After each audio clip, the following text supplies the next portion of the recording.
بسم اللہ الحمد للہ والصلاة والسلام علی رسول اللہ اما بعد فاعوذ باللہ السمیع العلیم من الشیطان الرجیم من ہمزہ ونفخہ ونفثہ بسم اللہ الرحمن الرحیم قد افلح المؤمنون الذین هم فی صلاتهم خاشعون۔ قابل تکریم سامعین و ناظرین کرام، قرآن حکیم کا 18واں پارہ 3 صورتوں پر مشتمل ہے۔ سورۃ المؤمنون مکمل، سورۃ النور مکمل اور سورۃ الفرقان کا ابتدائی حصہ 20 آیات پر مشتمل۔ قرآن کریم کے اس مقام میں جو مباحث مسائل ذکر ہوئے ہیں ان میں سے چند کا پہلے ہم اجمالی تذکرہ کریں گے، اس کے بعد چند آیات پر فوکس کرتے ہوئے گفتگو ہوگی۔ سورہ المؤمنون جو 18ویں پارے کا پہلا حصہ ہے، اس میں اللہ رب العزت نے سورت کے آغاز میں کامیاب اور بامراد لوگوں کا ایک کرائٹیریا پیش کیا ہے۔ تخلیق انسان کے 9 مراحل ہیں، توحید کے کچھ دلائل ہیں، حضرات انبیاء علیہم السلام میں سے حضرت نوح، حضرت موسیٰ اور حضرت عیسیٰ علیہم السلام جمیعہ کا تذکرہ ہے۔ تخلیق انسان کے حوالے سے جن 9 مراحل کی طرف یہاں انتہائی جامعیت کے ساتھ ذکر کیا گیا ہے وہ کچھ اس طرح ہیں، یعنی انسان کی ابتدا سے لے کر اس کی انتہا تک جن مراحل سے انسان گزرتا ہے اس کا یہاں ذکر ہے۔ نمبر 1، مٹی، منی، جمع ہوا خون، لوتھڑا، ہڈی، گوشت کا لباس اور حیات انسان موجودہ، موت، دوبارہ زندگی۔ اس طرف ہم تھوڑی سی تفصیل کے بعد انشاءاللہ آئیں گے۔ دلائل توحید میں سے آسمان کی تخلیق، اور پھر نمبر 2 بارش اور غلہ جات، نمبر 3 چپائے اور ان کے منافع۔ سورہ النور میں اللہ رب العزت نے بڑے اہم ان احکامات، تعلیمات کو بیان کیا ہے جو کسی بھی اسلامی سوسائٹی کے لیے ناگزیر ہیں، جس میں سکون قلب، تزکیہ نفس اور انسان کی عصمت کے تحفظ اور اس کے احترام کے لیے اللہ نے ہمیں ایک آؤٹ لائن عطا کی ہے۔ تو وہ جو بعض مفسرین نے انہیں 16 احکامات کے تحت ذکر فرمایا ہے۔ تو اسی طرح واقعہ افق کا بھی یہاں تذکرہ ہے، اس کو ہم بیان کریں گے۔ تو جو احکامات بیان ہوئے ہیں ان کا انڈیکس کچھ اس طرح ہے۔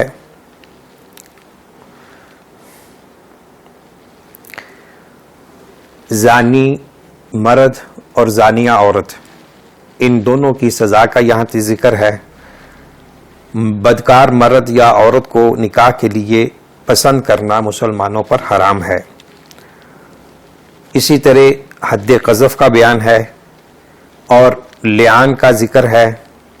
واقعہ افق کے حوالے سے 10 آیات اللہ رب العزت نے نازل فرمائیں، جس میں ام المؤمنین حضرت عائشہ صدیقہ رضی اللہ تعالی عنہا کا اعلان برات ہے۔ بعض نے 17 آیات 18 آیات کو بھی اس ضمن میں ذکر کیا ہے۔ اسی طرح گھر میں داخل ہونے کے آداب ہیں اور غض بصر یعنی آنکھ کو نیچا رکھنے کا حکم ہے، نکاح کی ترغیب ہے، اور نکاح کے فوائد و ثمرات کا بھی ذکر ہے، اور اپنے گھر میں داخل ہونے کے لیے چھوٹے بچوں کو کیا آداب سکھانے چاہیے ان کا ذکر ہے۔ جب بچے بالغ ہو جائیں تو وہ کس طرح اجازت لے کر اندر آئیں، جو خواتین بوڑھی ہو جائیں اور نکاح کی عمر سے گزر جائیں، اگر وہ پردے کے ظاہری کپڑے اتار دیں، وہ پردے کے ظاہری کپڑے اتار دیں تو اس میں کوئی حرج نہیں ہے، تو اور بشرطے کہ اس میں کوئی فتنے کا سامان نہ ہو۔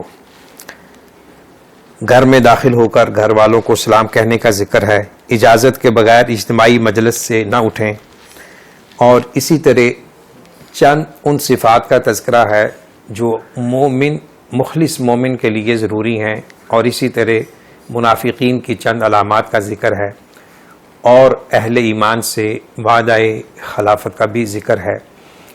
اور سورۃ الفرقان کے آغاز میں قرآن کریم کی حقانیت، اس کی عالمگیریت اور اس کا تمام جہانوں کے لیے منارہ نور ہونا، اس کا ذکر ہے۔ تو آئیے اب قدر تفصیل کے ساتھ چند مقامات کو ہم اسٹڈی کرتے ہیں۔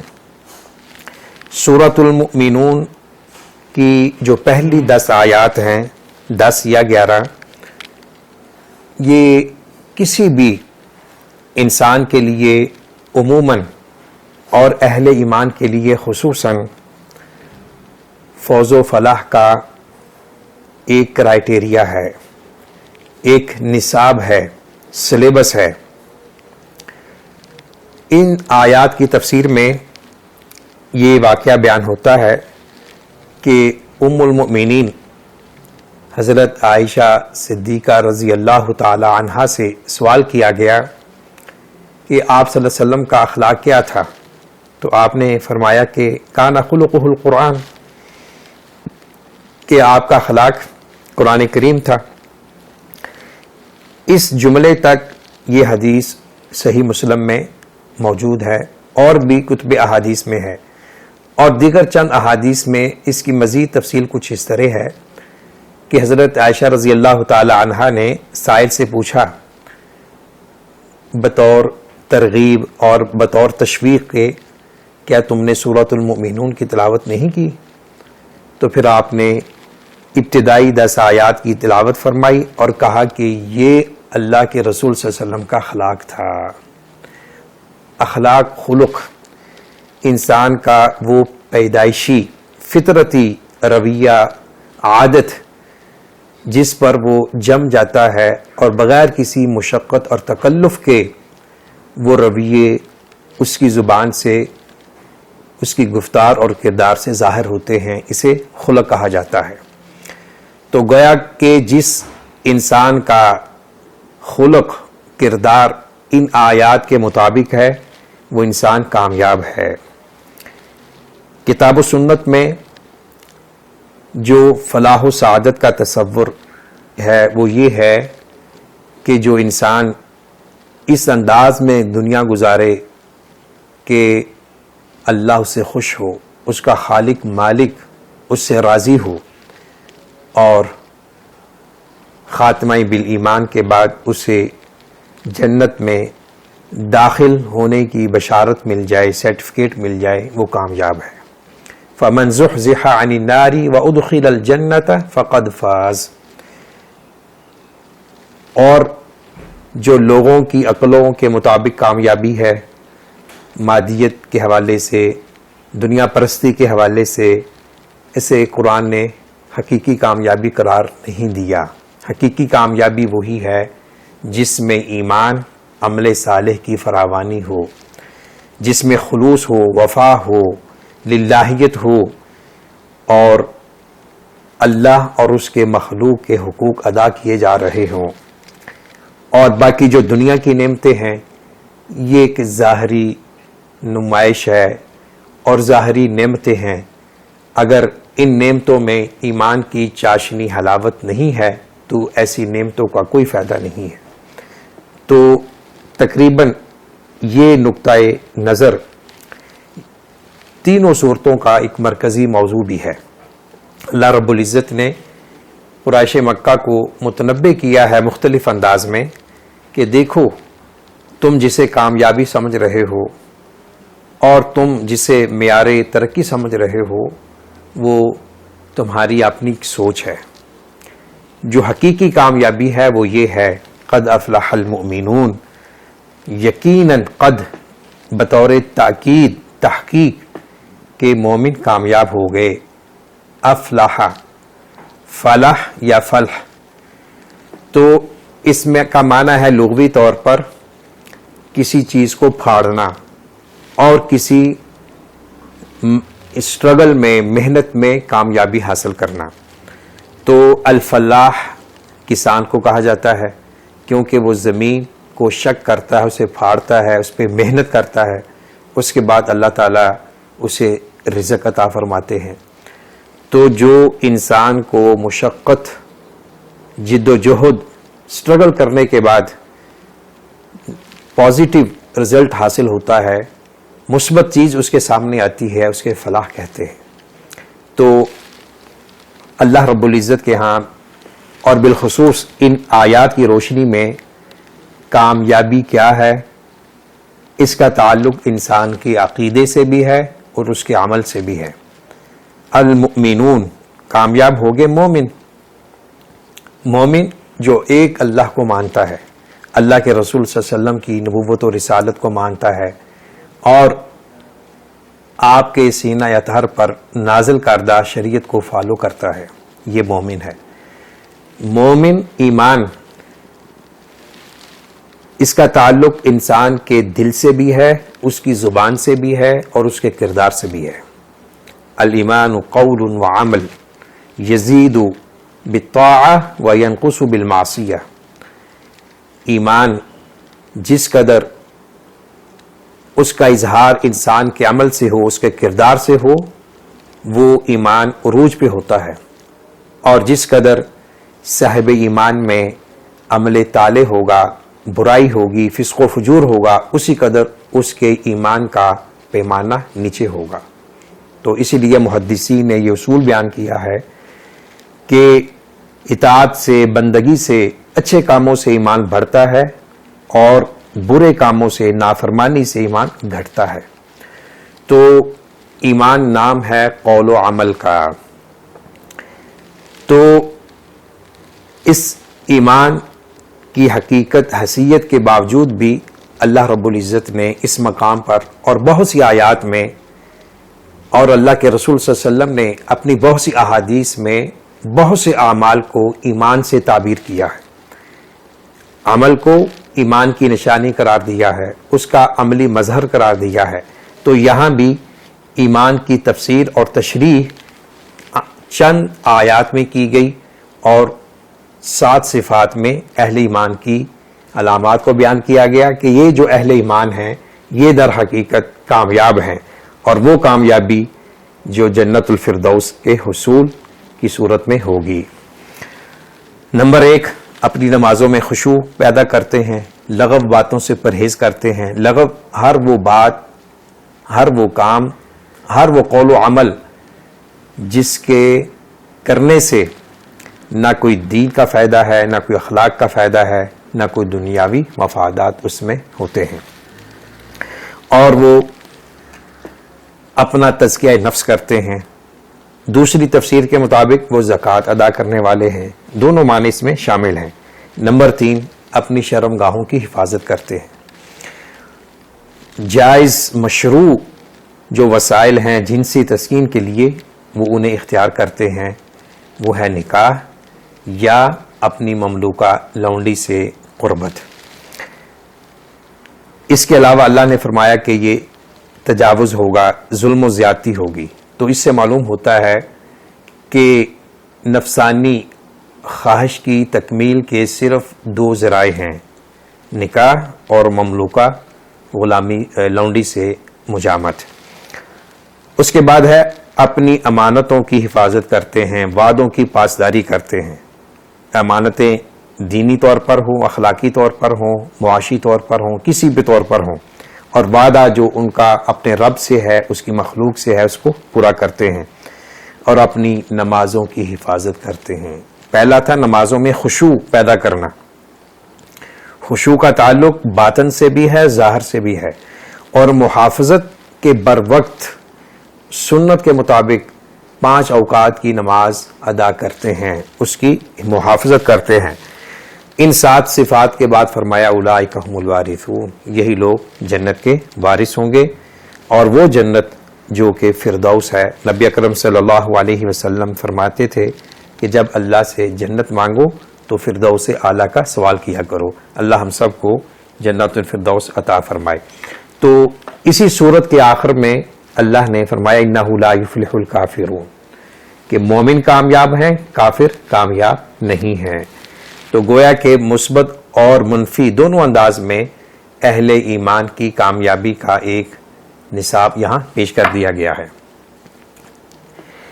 تخلیق انسانیت کے حوالے سے کتاب و سنت کا ہمیں مطالعہ یہ بتاتا ہے اس کے 6 مراحل ہیں بالعموم، یہاں تو 9 مراحل کو یعنی بیان کیا گیا ہے۔ اہل علم نے قرآن و حدیث کی نصوص کو جمع کرتے ہوئے 6 موضوعات پہ اس کو ڈسکس کیا ہے۔ نمبر 1 عالم ارواح، نمبر 2 عالم جنین، نمبر 3 عالم حیات، نمبر 4 عالم قبر، نمبر 5 عالم بعث و حشر، نمبر 6 عالم عقبہ، جنت یا جہنم۔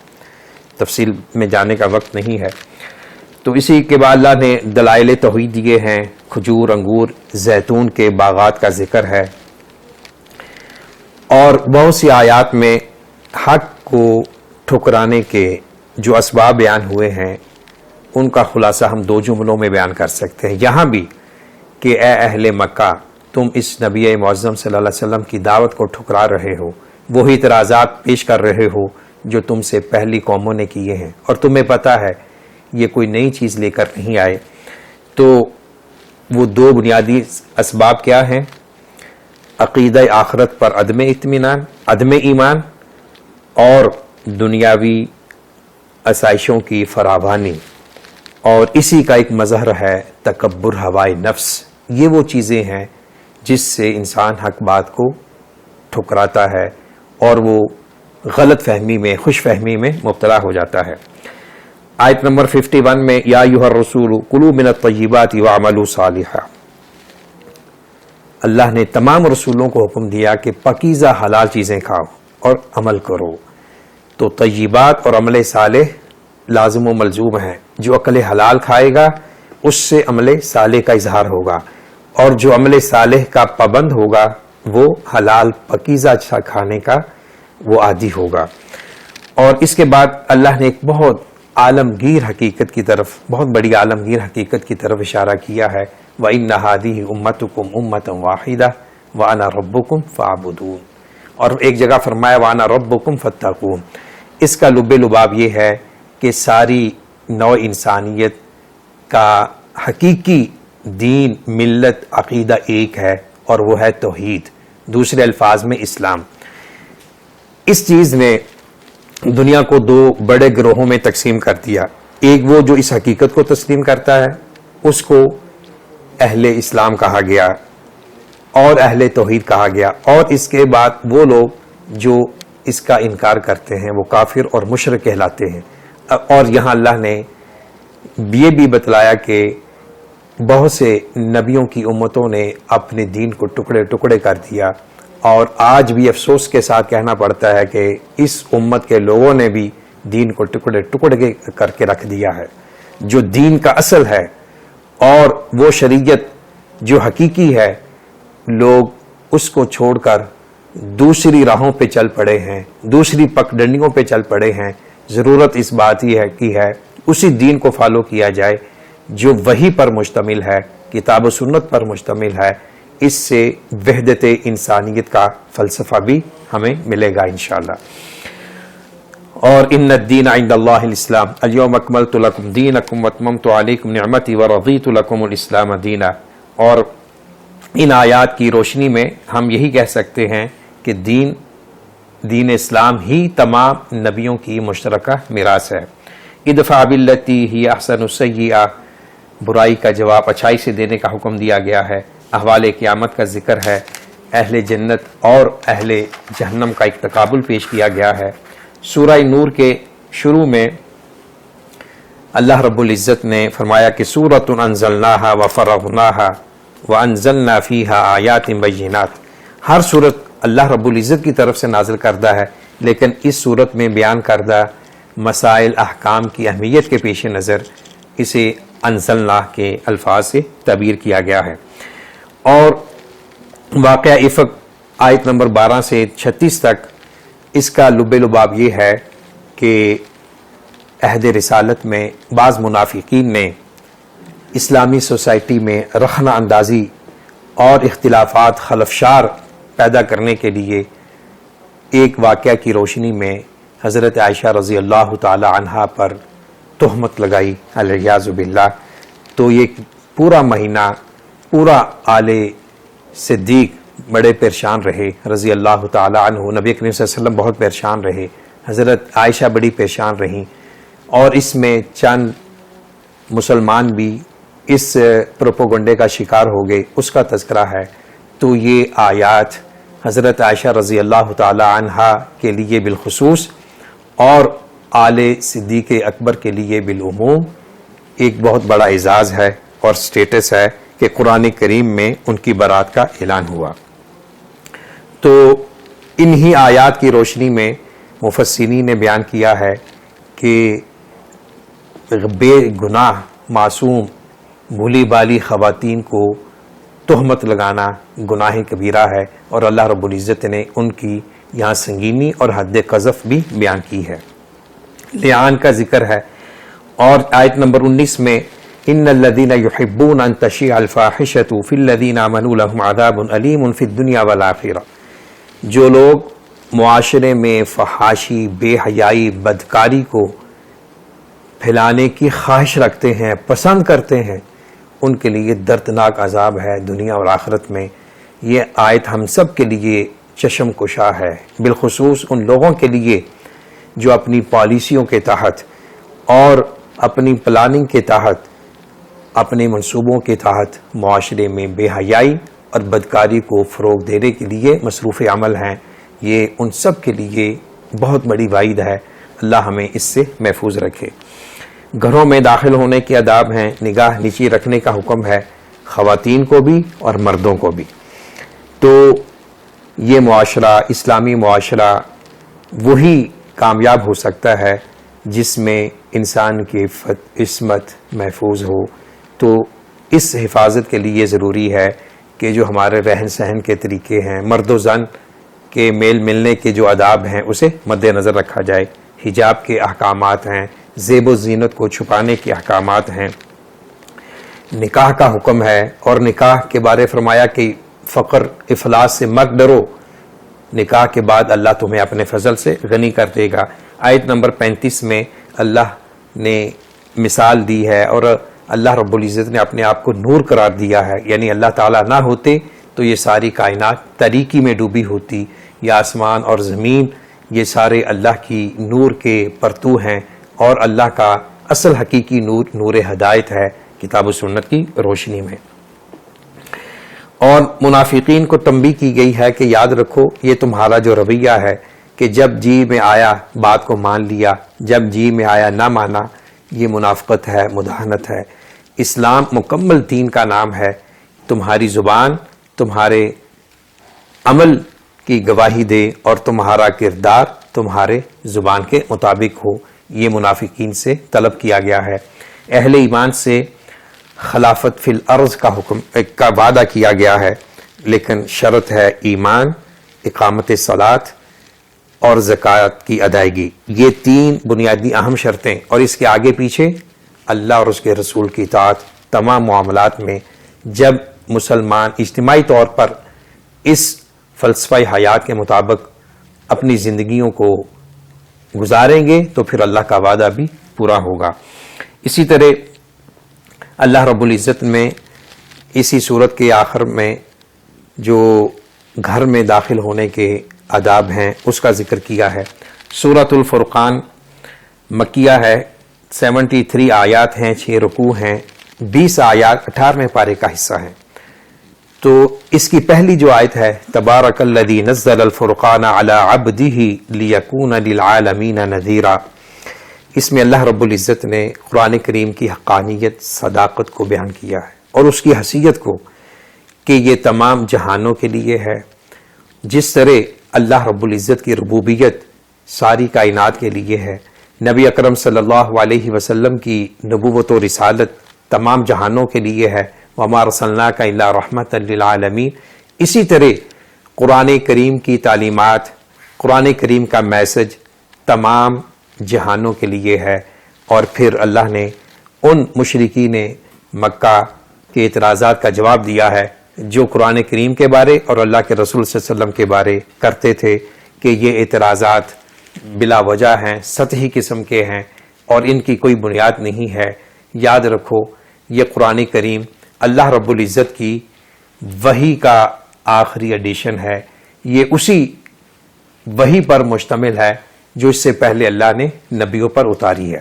پہلے نبیوں کی وحی خاص مکان و زمان کے لیے محدود تھی، اور یہ اب آخری فائنل ایڈیشن وحی کا یہ تمام جہانوں کے لیے ہے، اور اسی میں تمہاری عافیت ہے۔